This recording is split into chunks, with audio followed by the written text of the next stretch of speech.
Welcome to Macquarie Street, the national political podcast coming to you from the crucible of Australian democracy.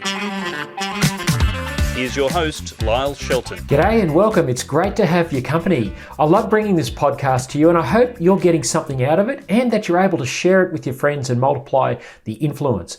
We've got another packed show today and I'm looking forward to bringing you information on the relentless attack on Christian schools, SBS's apology to female rights campaigner Catherine Deves, and I'll be analysing a fascinating conversation between two intellectual giants. Don't touch that screen, stick around. Now, those of us working to turn the political and cultural tide often feel the enormity of the challenge. That's putting it mildly. We often feel it's more like trying to climb Mount Everest without oxygen or making a lone stand against an orc pack armed only with a walking stick. Many of us look for inspiration from wise leaders, and there are few wiser than former Deputy Prime Minister John Anderson. His regular Conversations podcasts give some solace to the battle-weary. However, a recent interview with prominent UK commentator Peter Hitchens, brother of the late atheist Christopher, shone a bright light on the growing debate about whether we should fight or retreat to the catacombs and wait it out. Now, Peter Hitchens is a former war correspondent, he's an author and currently writes a column for The Mail on Sunday. The context was a conversation about the war in Ukraine. Yes, Russia's invasion is evil, but it's not Gandalf versus the orcs. And the conversation finished with furrowed brow musings on the rapid decline of the West. In the last 5 minutes of this podcast, the following fascinating exchange took place. Take a listen. There are those who would say that your prognosis for Western society and for the advancement of civilization more generally is too negative. Well, I hope they're right. I really hope they're right. Well, but I actually think they're wrong. I'm afraid it's even worse. No. Well, let me just run this idea by you. There are those I've run across highly intelligent people in Australia who would agree with your analysis, but say, "Hang on, let's not overlook the possibility and the importance of trying to do what the monasteries did in the Middle Ages." The Benedict's option. Yeah, well, not only that, keeping alive the learning, the commitment to freedom, the sort of concepts that have undergirded our way of life, and trying to make certain. But how do you do that? Well, that's the question. Are there ways? They're starting new institutions, they're fighting the decay, which you've been doing, and you've become, I think, if you don't mind me saying so at times, you get a bit frustrated that people won't listen, but people are trying it. They want to have a go. Well, good luck to them. I'm not against people trying. I'm not even going to say I think they will fail, but at the moment it looks pretty dark to me. And one of the worst things about it is the lack of alarm. Now, I was on a run listening to this through my AirPod Pros, but I stopped dead in my tracks. Lack of alarm. Now, for those of us who are political and cultural warriors, this has always been the problem. But when two mild-mannered statesmen, both intellectual giants, are saying this, will we not wake up? Immediately prior to this exchange, Anderson asked Hitchens for his take on the UK Equality Act introduced in 2010, which purportedly was to stop discrimination on the basis of race, gender and sexuality. Australia has similar laws. Instead, Hitchens claims it has led to soft totalitarianism against dissenters of same-sex marriage, the transgender agenda, critical race theory, or other bastions of cultural Marxism. How did people think that the Enlightenment would come to an end? Possibly by the boot stamping on a human face forever, but in fact, it comes softly, gently, slowly, almost kindly, and then after 20 or 30 years of it, there is no real freedom of speech or thought. Wow. Despite Hitchens' melancholy view of the state of our politics and culture, Family First is committed to raising a party political voice for freedom of speech, association and religion. What choice do we have? As Hitchens said, people like us having a crack, good luck to them. I'm not against people trying. I'm not even going to say I think they will fail, end quote. He may well be right if no one is prepared to stand up and oppose this decline into darkness. After all, evil things happen when good people do nothing, but we don't have to throw our hands up in despair and do nothing. We can join a movement. We can push back, and not by ourselves alone facing the world, but rather with a group of like-minded individuals prepared to risk a backlash to make our society better. Family First is that group, and your support, you can support and contribute to the fight. Now, unreported by most of the mainstream media was a quiet apology last week from SBS to the Liberals candidate for Warringah, Catherine Deves. During the election, she was the victim of a vicious media pile-on aimed at destroying her simply because she campaigns for fairness in girls' and women's sport. She's also concerned about irreversible surgical damage to children who undergo sex change operations as a result of LGBTIQA+ gender fluid ideology taught in schools. Even so-called liberal moderates joined the feeding frenzy, calling for her to be dumped because she would not toe the rainbow line. SBS, along with almost all the woke mainstream media, perniciously misrepresented Deves' past social media posts, including one about biological men identifying as women in the British prison system. Deves had correctly tweeted that half of all men identifying as women in prison were sex offenders, compared to just 20% in the non-transgendered prison population. Deves had used the British term estate when referring to the prison population, something willfully lost on the incurious SBS. SBS and numerous other mainstream media outlets, including the ABC, wrongly asserted Deves was labelling the non-prison trans population as sex offenders. An SBS World News viewer wrote to SBS to complain. I am writing to complain about your reporting on SBS News about Kath Deves, in which she states, as you state that she tweeted, quote, half of all men with trans identities are sex offenders. The viewer went on, this badly misrepresents Deves' comments. The next part is compared with less than 20% for the rest of the male estate, i.e. the male prison estate, as is referred in England. It is extremely poor journalistic practice to take a quote out of context that its meaning is totally misrepresentative. Instead, your audience now has been misled into thinking that Ms. Deves believes that half of all transgendered people are sex offenders, which is false. Now, late last month, acting SBS Ombudsman Amy Stockwell responded, writing the following back to the concerned viewer. SBS World News audiences were directed to a part of that quote separated from a qualifying phrase. While the qualification may well have been opaque for everyday Australian audiences, it was an error in the report, and as such, it is a breach of the SBS code in relation to accuracy. She went on, SBS apologises for the breach of the SBS code. Now, SBS should broadcast that apology. The ABC and the rest of the media and political class who did their utmost to demonise and destroy Deves should also apologise. With the election now over and a parliament dominated by woke, Labor, Teal and Green politicians, hope for a bill to save women's sport and to get the genderqueer ideology out of children's education is now dashed. Misreporting like this doesn't help advance this cause.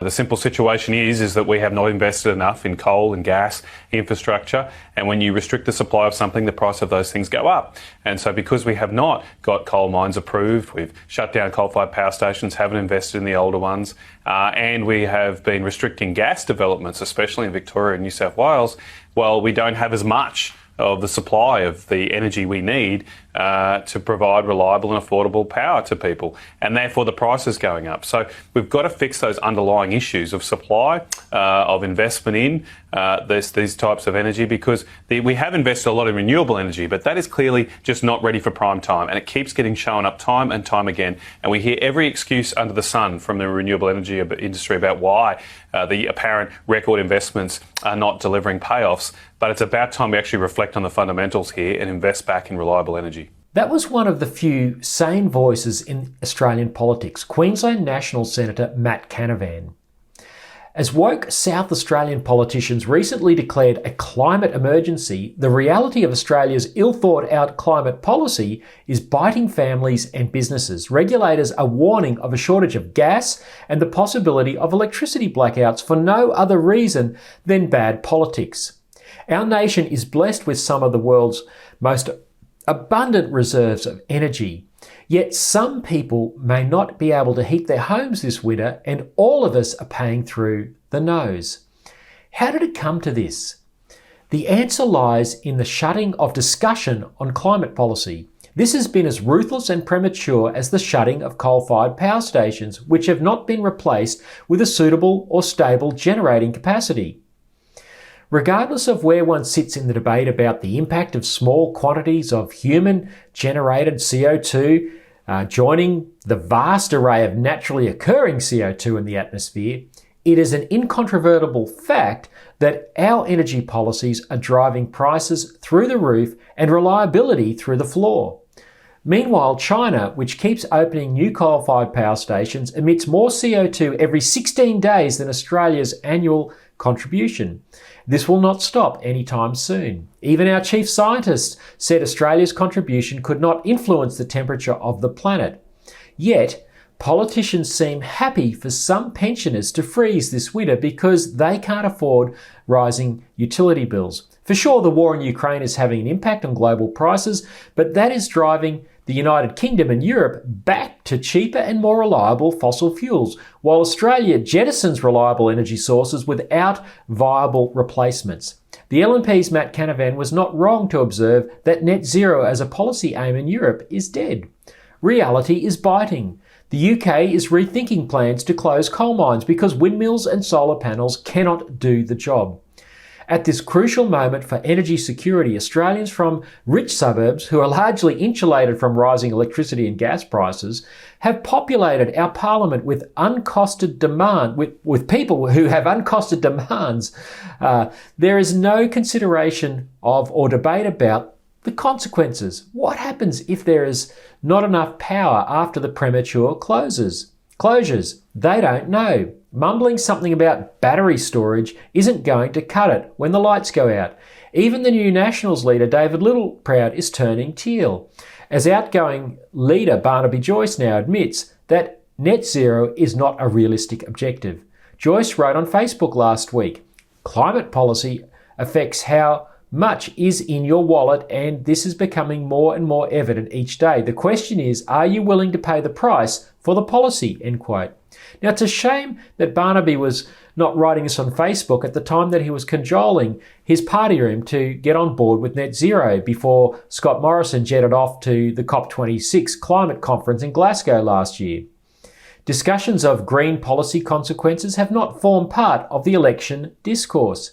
Politicians sadly kowtow to politically correct woke orthodoxy rather than telling the truth, afraid it would lose them votes of young apocalyptic ideologues. But these energy shortages and price hikes are our moment of truth, and it's been a completely avoidable crisis. We all want to help the environment, but we need a truthful debate about the costs versus the benefits. To get that, we must put principled and courageous people in our parliaments. The urgent need for religious freedom protection was further highlighted last month after a Queensland religious school, City Point Christian College, was reported to the Human Rights Commission for its religious beliefs. Another Brisbane school, Westside Christian College, also came under attack from political activists and the Queensland Labor government. In intolerant multicultural Australia with its Judeo-Christian heritage, this would have been unthinkable 5 years ago. Even today, most mainstream Australians accept and tolerate religions such as Christianity, Islam, Judaism, and others, promoting virtues which favour traditional family formation and resilience. Sadly, a small group of political activists do not. They say religious schools are harmful, and they are using taxpayer-funded legal action to force conformity with their worldview. As a Christian school, City Point Christian College in Brisbane quite reasonably asked parents to agree to its Christian views on sexuality, marriage, and gender. In part, policies like this are designed to protect girls' private spaces such as toilets and change rooms and fairness in sport. Westside's crime was advertising for staff who shared their views on marriage. But City Point and its parent community now face potentially expensive and lengthy legal action for upholding their religious and scientific beliefs about gender. A small group of parents of former students have mounted the legal action with the help of taxpayer-funded LGBT legal services. During the 2017 same-sex marriage debate, leaders of Australian marriage equality, such as Tony Abbott's sister Christine Foster, promised that Christian schools would be free to uphold their ethos. Religious institutions and schools are free and are protected by our existing legislation and constitution to teach their beliefs. That will not change because same-sex couples can get married, Foster told Sky News at the time. Less than 5 years on, they've reneged and are going after Christian schools. So far, rainbow activists are yet to target Muslim, Hindu and Jewish schools which share the same values. But they seem to see Christian schools as low-hanging fruit. Earlier this year, City Point followed the advice of the then Turnbull government's radical review into religious freedom and stated its Christian beliefs up front and in good faith for parents as part of an enrolment contract. According to media reports, the move was prompted in part by a male student now identifying as a female, insisting that he wear a dress to the school formal in defiance of the school's policy and beliefs on the science of gender. Confected outrage in mainstream media followed, causing the then Prime Minister Scott Morrison, himself a Christian, to say he did not agree with City Point's Christian enrolment policy. The furor fed into parliamentary debate on the religious discrimination bill, leading to 5 Liberals crossing the floor to join Labor and the Greens in defeating it earlier this year. 4 out of the 5 Liberals lost their seat at the May 21 election. Now, rainbow activists claim the Sex Discrimination Act, as amended by the Gillard government in 2013, gives religious schools the power to expel same-sex attracted children identifying as the opposite gender. This is a power not sought or used by Christian schools. However, religious schools and their parent communities are fighting for the right to continue to teach their religious views of marriage, sexuality, and the science of biological gender. Now, Family First supports the right of religious schools to teach and uphold their ethos and will continue to fight for that in the political arena. Well, that's it for another week. I really appreciate your company. Before I go, I just want to offer a correction on something I said in my interview last week with Dave Pello. I mentioned that Family First was the only party, or certainly one of the few, that is pro-life in fighting for the sanctity of life from conception to natural death. Now, viewer Peter pointed out to me during the week that there are some others who hold this view, such as the Democratic Labor Party, which my good friend Bernie Finn has just joined, and the Australian Family Party, headed by former Senator Bob Day. I think also I mentioned that the Australian Christians in WA also hold these views. Now, many people have asked me about the potential fragmentation of the vote given the proliferation of minor parties on the centre-right. I want to assure you that Family First is doing its best to work with all of these groups and to make sure that preference arrangements in the future at elections favour like-minded parties so that the cause is achieved. That cause is, of course, getting principled and courageous voices into the parliaments around the nation who will fight for the family, for freedom, and for the Judeo-Christian ethos upon which this nation was built. So thanks again for your company this week. Please sign up for our updates at familyfirstparty.org.au. That's familyfirstparty.org.au. Sign up for updates, and until next week, goodbye.